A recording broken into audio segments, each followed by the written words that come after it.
Coucou tout le monde, voici pour une nouvelle vidéo et du coup une nouvelle chronique et commençons sans plus tarder en parlant de Magic Academy, le tome 1 de Jupiter Phaeton, qui est du coup le premier tome d'une quintologie. Alors c'est un premier tome que j'ai lu en lecture commune avec Chronique de Siobhan et j'ai vraiment bien aimé cette lecture.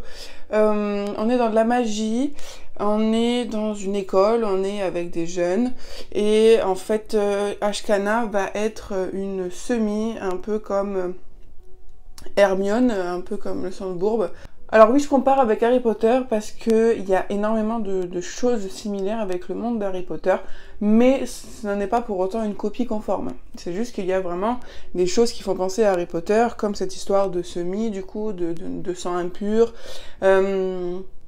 cette histoire à un moment donné, de club spécial élèves après les cours, comme un peu le club de Slughorn, ou encore cette histoire d'école invisible au monde des humains grâce à un champ protecteur invisible, ou encore il y a quelques petites choses voilà, qui font penser, comme le fameux passage où il faut taper sur des briques pour aller au chemin de traverse dans Harry Potter. Là ça va être un peu le même système pour pouvoir aller dans l'école. Mais il y a quand même beaucoup plus de choses là-dedans qui se détachent de ce monde Harry Potter, parce que on va être au milieu de plein de créatures surnaturelles différentes. Ça va être une école qui va regrouper des magiciens, donc des sorciers, mais aussi des loups-garous, mais aussi des vampires, et je pense d'autres qu'on apprendra après. Et en fait, cette Ashkana va de la même manière qu'Harry Potter découvrir ce monde-là et devoir s'intégrer dans une école dont il n'avait jamais entendu parler, il n'avait jamais entendu parler de la magie. Donc voilà, Ashkana va être un petit peu dans cette même bulle émotionnelle. Et donc du coup, ça va être vraiment très intéressant parce que il y a différents points de vue, bien qu'ils arrivent tard dans le roman, c'est-à-dire que ils arrivent à peu près aux 3/4 en fait du roman. Et il fait 412 pages, donc ça fait relativement tard. C'est vrai qu'à un moment donné, on se demandait pourquoi à chaque fois il y a marqué Ashkana alors qu'on change pas de point de vue pendant 300 pages. Mais en fait, ce changement de point de vue va arriver à point nommé en vrai, parce que ça va apporter beaucoup plus d'informations sur la fin de ce roman, bien que cette fin soit horrible, parce que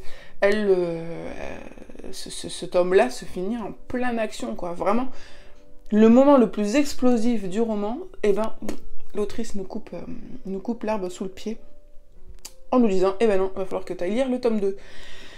Donc, Papa Noël va être gentil cette année, je pense, après avoir mis au monde un petit être humain, et va m'offrir le tome 2 pour qu'avec Chronique de Siobhan, on continue cette quintologie, bien que je n'espère pas non plus finir les 5 tomes l'année prochaine, mais au moins de lire le tome 2, parce que c'est impossible de finir sur une fin pareille, en nous laissant avec autant de suspense, et vraiment, c'est vraiment coupé dans l'action, quoi. C'est comme si vous voyez quelqu'un qui court, et d'un coup, le film se coupe, en fait.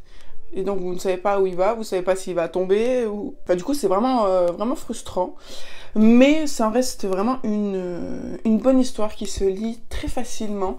Ça a été très rapide au début, parce que forcément, comme elle, on découvre le monde, on découvre l'école, on découvre les personnages avec qui elle va se lier d'amitié ou non, on va découvrir toutes les différentes castes, du coup, les loups-garous, les vampires, les magiciens, on va découvrir l'histoire de l'école, on va découvrir un peu toutes les bizarreries qui se cachent derrière tout ça, on va découvrir un peu plus l'histoire de Ashkana, etc. Et il y a juste une partie, en fait, en plein milieu, parce qu'on a lu, je crois, 60-70 pages par jour. Et en fait, voilà, pendant 60-70 pages, il se passe rien. Voilà, c'était juste ça. C'était un petit peu, on monte dans l'intensité, et d'un coup, pouf, on remonte, et puis après, pouf, on remonte. Enfin, on monte, on descend, on remonte, pour après nous couper en plein milieu la fin. Mais du coup, ce rythme-là a fait qu'on était vraiment accro, et c'était vraiment cool, et je pense que ça aurait pu être une lecture que si nous l'avions lu chacune de notre côté, qu'on aurait pu finir extrêmement vite. Donc voilà, j'ai un autre livre à lire de Jupiter Phaeton qu'on va lire encore ensemble avec Chroniques de Siobhan, c'est Enquête, embrouille et magie, le premier tome. Celui-ci sera une duologie, donc ce sera plus facile de la terminer, alors que ça c'est une quintologie. Mais voilà, c'est vraiment en plus de très beaux objets livres, regardez-moi ça, cette couverture, et ils sont tous de la même qualité. Enquête, embrouille et magie sont vraiment tout aussi beaux, et puis ils sont vraiment pas excessifs, ils font 12,90. Donc voilà, en plus c'est un petit format, hein. Il fait la taille de ma main. Voilà. Et donc du coup, ça en rend la lecture encore plus rapide parce que c'est pas des gros pavés en fait. On se perd pas pendant les pages et du coup, ça en fait un vrai page turner.